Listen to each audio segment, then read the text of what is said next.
This is the Fifth Estate Winning Headlines, your media police post.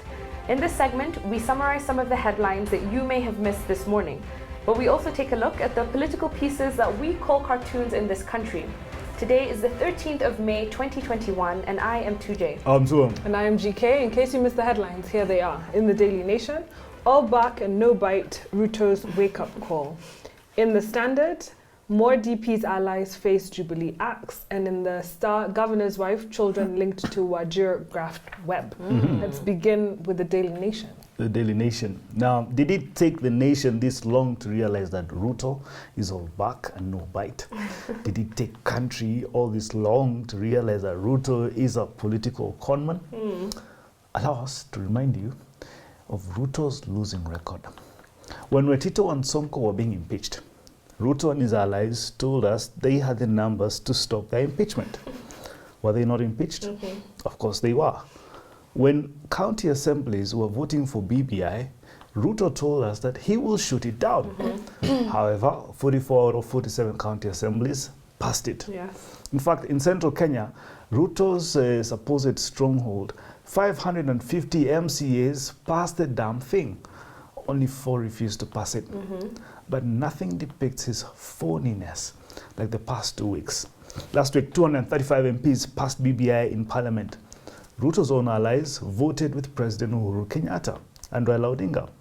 Parliament emphatically surpassed the two-thirds constitutional threshold in passing it. In Senate, 52 members passed BBI, again surpassing the two-thirds required threshold by 8 senators. Yeah. And mind you, this is after Ruto met Gema senators last Saturday to rally them to shoot it down. Guess what? They rookered him. Yeah. Did it surely take this long to realize that Ruto was all back, no bite? I'm curious to ask, why didn't the media call him out when he paraded the ex-MPs, about some 30 sitting MPs, his cooks, shamba boys, cats and chicken, and they magically turned out to be 150 MPs? Did the media not see through his lies? I mean, how has he managed to con a whole nation? But more importantly, why hasn't the media realized that the passage of BBI from all county assemblies to referendum is a vote of no confidence against William Ruto? If at every stage the constitutional threshold is either met or shattered, does it not tell you that Ruto is cooked? I will finish with this. If Ruto has lied about his numbers, what else has he lied about? If a whole country can be lied to in this manner, then it says a lot about us. And maybe that's why democracy has never worked for us. We simply are a nation of fools. Or are we? Or are we indeed? Or are we? I think there's a little bit of foolishness in there. Yes. And I spent a lot of time this week speaking about class issues versus tribal issues and the problem with populism. That is, pitting the masses against the elite. I argued that swapping out class for tribe is a bad idea that will destroy the country, and that populism is a recipe for division. But today, I want to present why BBI is actually the solution to all of these problems. Yes. So the national question in Kenya has been a journey to solve the delicate balance in our multi-ethnic society. And the core mission of BBI is to address inclusivity across the board. Our multi-ethnic makeup means that we need solutions that are accommodating, not binary things like hustlers versus dynasties or rich versus poor. How does it make sense to box the whole country into only 2 definitions and then call that representative? Yes. And this is where my frustrations lie. Absolutely. We are being sold a one-size-fits-all option in the form of the hustler nation. So if I don't identify as a hustler, am I destined to be a dynasty? And if then my neighbor is a hustler, am I then his enemy? This is destruction waiting to happen. But in my view, this is exactly what William Ruto wants. He is seeing that BBI is going to successfully kill that current one-man Ferrari presidency in favor of the inclusive Matatu model. And because of this, the next bet is to sow division using other issues. the easiest being class. But echoing what 2M actually said today, the Deputy President is on a losing streak. Yes. MCAs, Parliament and Senate have all given BBI the green light. Yes. And the recent string of by-elections have not been in his favor. Absolutely. And this speaks to the buy-in from the ground. Yeah. Just like the Daily Nation says, all bark, no bite. And so this path that Uhuru Kenyatta and Raila Odinga have charted for the country is about the future and righting the wrongs of our past. And I think that this is what we really need to be prioritizing as a country. Fantastic. End of story. I like that. Yeah. So I have been wondering about that same thing and been wondering about the political mood of country. On Monday, I spoke about political engineering and what we ought to learn from history. And today, I wish to think out loud with you. In the run-up to the 2022 election, and the end of Uhuru's official term, it is only normal that we try to imagine what the future may hold, what succession looks like. Right. And I want to posit that succession matters can resolve themselves if they're underpinned by the right foundation or processes. One, we must be clear about what we want and don't want. And two, we must assess the dynamic context that we find ourselves in as a country. With regards to what we want and don't want, we know that when you try to get a government on the cheap, as a country, we will regret it. By cheap, I mean when we vote in charlatans or weak men and women, or those with just the mere gift of talking. We end up worse off. And we saw this in Sonko's Nairobi and Waititu's Kiambu County. Correct. Therefore, what we want is a government that equalizes opportunities, not one that equalizes results. Right. Equalizing results means people do not work hard or value their work because they did not get to those positions fairly. So true. The system was simply rigged for them. Yes. What we want is a group of men and women who decide to live and even die for a cause and not settle for less. After all, a way out for self is always easier. What we also want is what Tuje was saying, for the national question to be resolved. Is everyone clear what this is? Is it to do with our 40+ tribes? Has it captured the imagination of Kenyans sufficiently? Like Tuje told us this week, let us not be distracted by somebody's class project. With regard to context, with the passage of the referendum bill, BBI is actually giving us a framework to do succession. Yes. It is giving expression to the will of the people. But the people must have that will. So again, our agency, ourselves, we are very important here in this process. Kenya's future depends on us being active stakeholders, knowing clearly what we want and what we don't want. Ask yourself repeatedly, why do they keep wanting to shove you in the hustler box when you deserve so much more? Yes. So on that note, we had 3 headlines.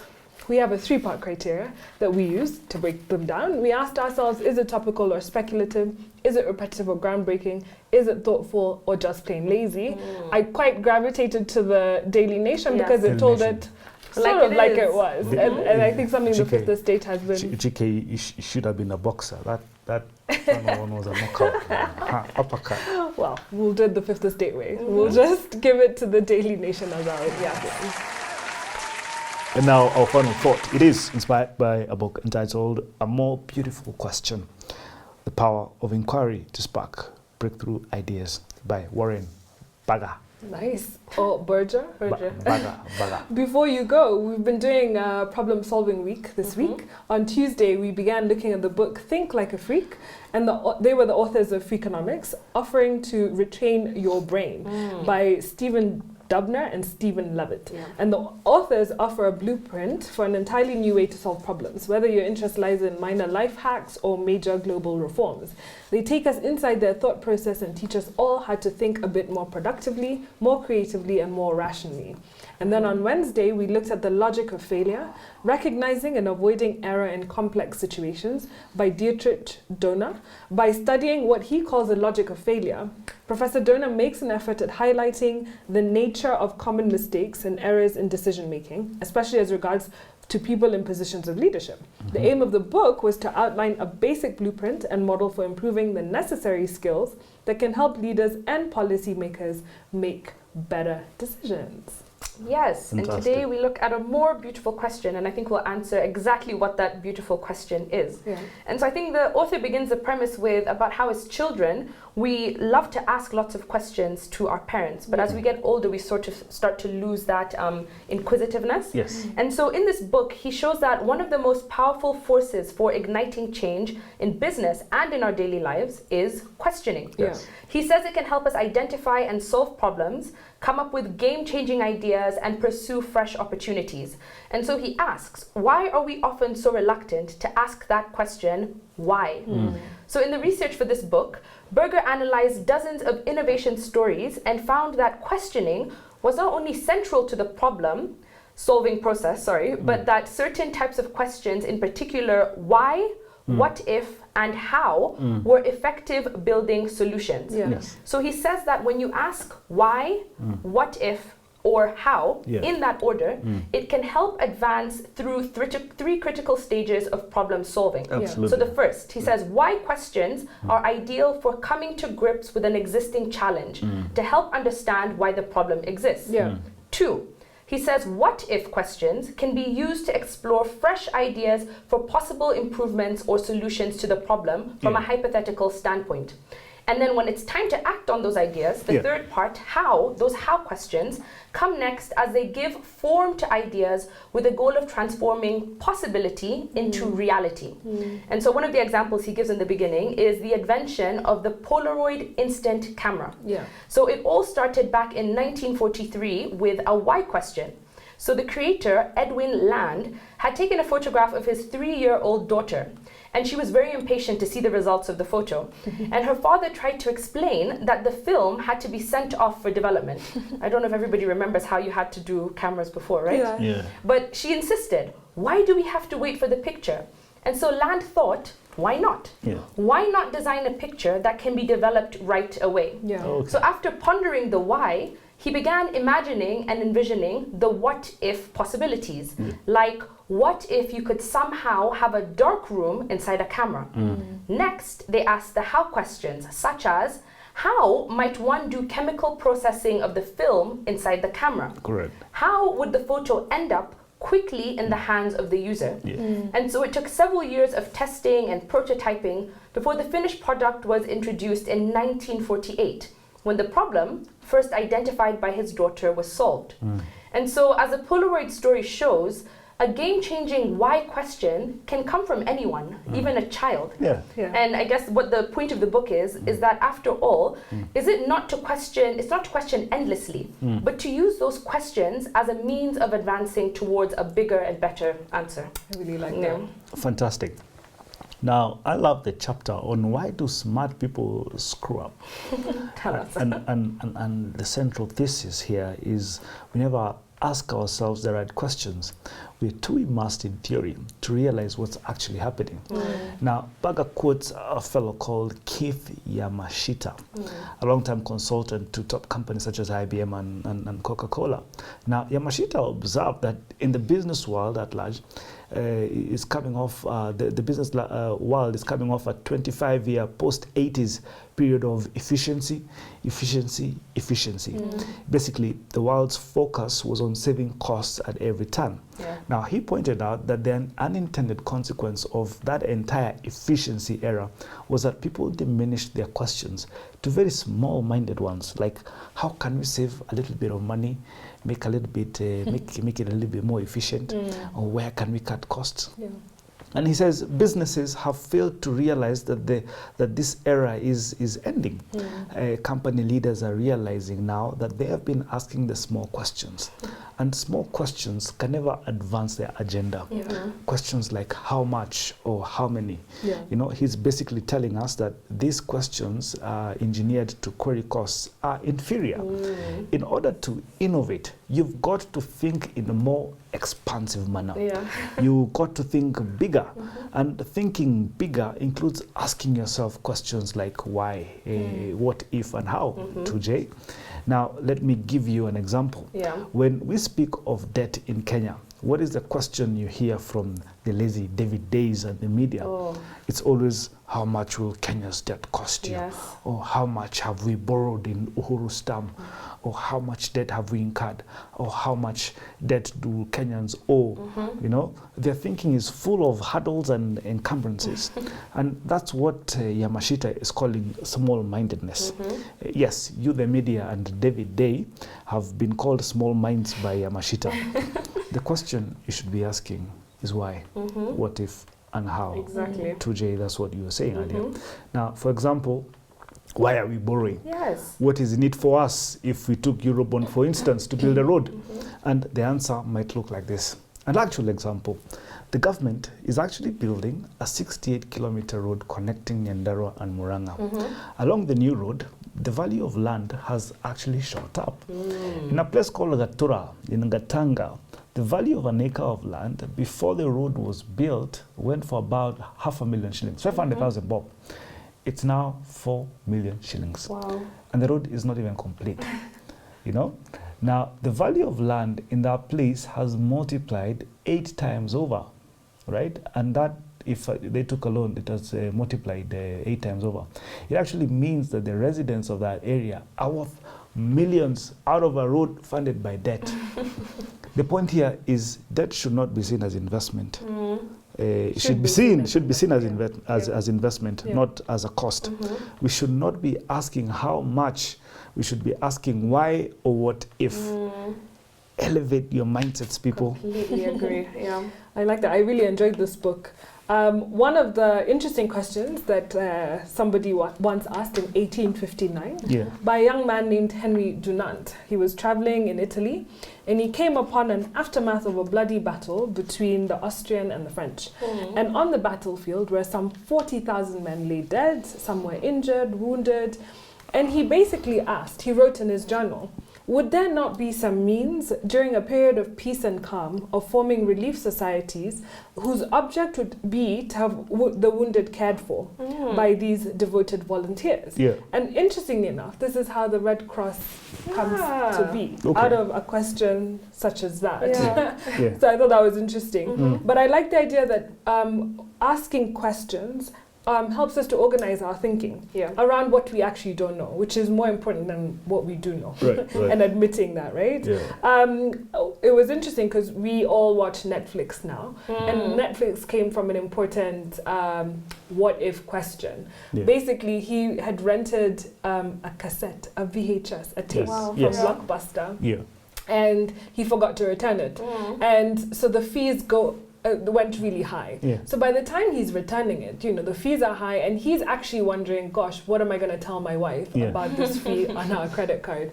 And it got him thinking, how can I create a membership type model where there are no late fees, but you can pay for this video and keep it to yourself? This guy, Reed Hastings, ends up coming up with Netflix. Netflix eventually says, why are we buying films from other people? Why can't we create our own films? So he keeps asking the questions that keeps leading to these innovations.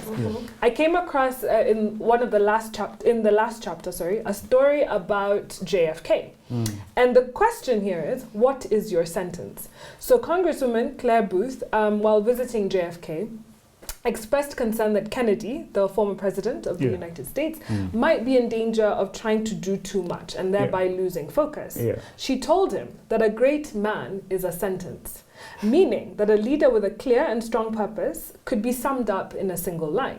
So she gave him the example of, Abraham Lincoln's, single sentence was preserve the Union and free the slaves. Maybe for Moi, we might say it was Nyayo Harambe, something, I don't know, whatever it could be. But the idea here is you don't have to be a president to ask yourself, what is your sentence, because what happens is, it could be something as simple as raising your family or inventing a device that makes people's lives easier. But if your sentence is a goal that hasn't been achieved, you're asking yourself, how might I live up to this sentence? So you're asking yourself, what should I do? Or can I do X in order to lead me to Y? And is it worth my time and effort? And all along you're asking yourself, is this going to give me a better story about my life? Is this going to make me feel better? Am I going to achieve the things that I said my sentence was about? So I really liked this book about beautiful questions. And I'll end with a story about a man called Jacob. Now, Jacob is actually a real man, and he lives his whole life doing experiments. So one of his experiments was to live the whole year, a year of living biblically, right? Doing everything that the Bible tells you to do. So the Bible's message is mostly about being thankful, having gratitude. So he would have gratitude about everything. If the lights went on, he thanked the Lord about that. If he got into an elevator and didn't crash, he thanked the Lord about that. Wow. But he realized while doing this that there's so many things that go right every day, and yet we don't focus on that. We focus on the very small things or the very few things that go wrong in our lives. Are Kenyans taking notes? They should. So Jacob believes every once in a while you should question and re-examine your life. Take time to just ask those questions. Why do you use the toothpaste you do? Why do you support the politician that you do? But all those things, ask. So on a day where we had a winning headline from the Daily Nation, I want to wish you Eid Mubarak. Yes. And I also want to say subscribe to our YouTube channel. Find us on TV. We're on GoTV, Pan Pay to App.